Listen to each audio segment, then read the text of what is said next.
Welcome to Big Mike's Real Reviews. This is Big Mike, and this is going to be my non-spoiler review of Black Adam. Black Adam stars Dwayne Johnson as the titular character of Black Adam. And let me start off by saying, first and foremost, Black Adam has been in the works for almost 15 years from when The Rock was first cast as Black Adam. However, it took this long just for it to get off the ground. But since it's been off the ground, is it worth the watch? I'm going to tell you right now. So Black Adam is a movie about Teth Adam, who is from a country called Kahndaq, who in ancient times was known as a free nation or the first free nation actually. However, once an evil king took over and enslaved its own people to mine some kind of, mythical ore, basically it became enslaved. So Black Adam is the story of a champion that arose to rise above that oppression. So I'm going to jump right into this review with saying the first two acts of the film actually had me a little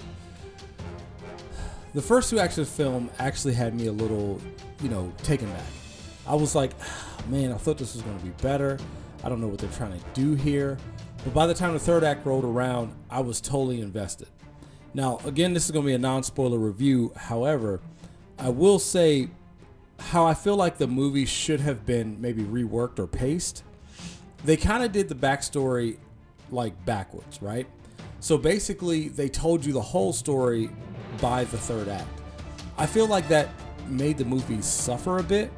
I feel as though if they kind of gave you, instead of making some, a part of the story a big reveal, actually giving you that story to make you care a little more about all of the characters, including Teth Adam, and seeing what he had been through and how he gained the powers of the wizard Shazam.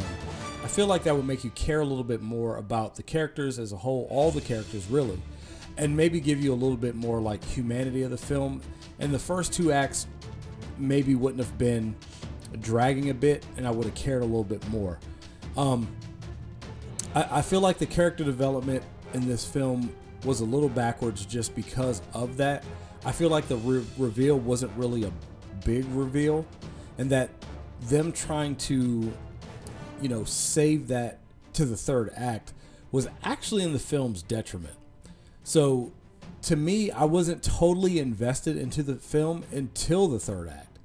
So I don't really know if that is going to be everyone's consensus on the film, but at least for me, I really didn't get totally invested in this film until the third act. Now, let's talk about some standouts. Standouts to me was, of course, Pierce Brosnan's character of Dr. Fate, who a lot of people are going to compare to Doctor Strange at this point. But DC and Marvel has always interchanged characters, because back in the day, a lot of the writers and artists would come up with characters for both companies, and they would kind of mirror each other. So you can't really say, oh, well, Dr. Fate is like Doctor Strange, because, that was kind of always the case. So Pierce Brosnan's Dr. Fate was definitely a standout. Also, Aldis Hodge was a standout as Hawkman. I really did like his character.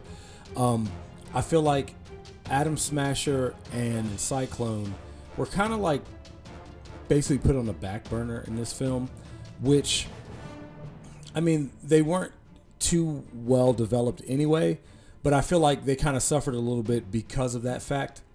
But I still think the characters were likable enough in the film.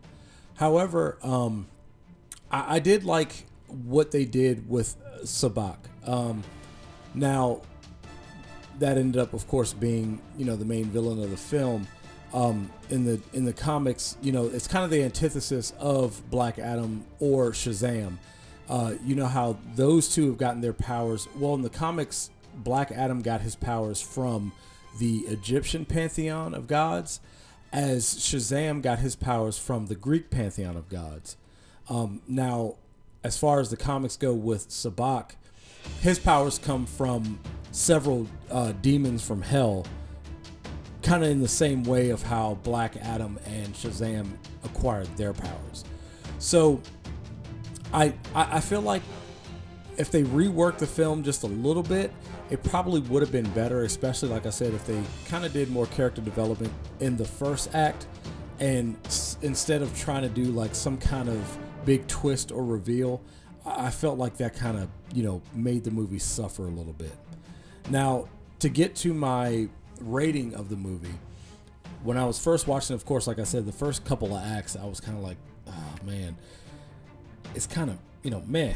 Basically, it was just, I wasn't really feeling it. But by the time I got to the third act, when they kind of did the whole reveal thing, that's when I totally got invested in the film. So I feel like they should have done that in the beginning, so I would have been totally invested in the film first off. So with that being said, I will kind of have to rate this movie as probably about a 7.5 out of 10.